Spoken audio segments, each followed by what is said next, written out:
Dead Rising Deluxe Remaster. Is it good? Yeah. In Dead Rising, you play as Frank West, a photojournalist who gets a tip-off that something is happening in Willamette, Colorado. Frank takes a helicopter ride over the small town before being forced to make an early landing at a nearby mall. He makes a deal with the pilot to pick him up in 72 hours, and so the clock starts counting down. The game takes place in a semi-open world zombie-infested mall, broken up into small areas. Each one has a variety of shops and restaurants, filled with different items that can be used as weapons or consumed. There was an impressive range of weapons, from the comical kids' toys to the practical chainsaws, katanas, and even guns. Killing zombies with powerful weapons was so much fun, as it was so satisfying because this game includes so much dismemberment and gore. Humans, on the other hand, were more annoying to fight as they were more resilient to hits, even from guns.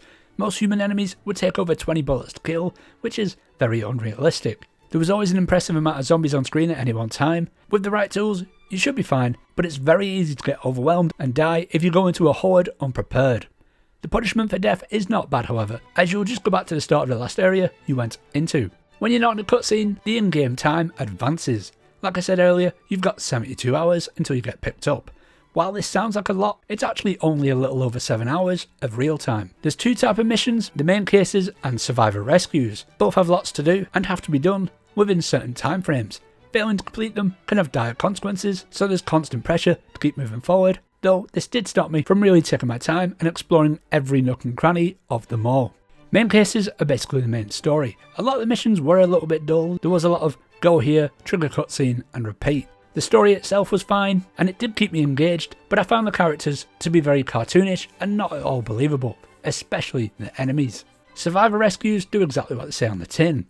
Otis, the janitor, tells you where someone is stuck in the mall, and you have to go rescue them. These were quite annoying, as escorting the survivors was very frustrating. They would rarely go where I wanted to, and would often run headfirst into danger. I also found these missions were taking precious time away from my main cases, so I stopped rescuing people about halfway through the game. The graphics were decent, and it's a big upgrade from the original 2006 game. The frame rate was a smooth 60 frames per second, even during the busiest times on screen. The soundtrack was fine, it would usually kick in during boss fights, but my favourite part about the audio was the ambience of the mall. There was often music that you would typically hear in a shopping centre, which felt realistic. That was Dead Rising Deluxe Remaster, and I give it a 6 out of 10.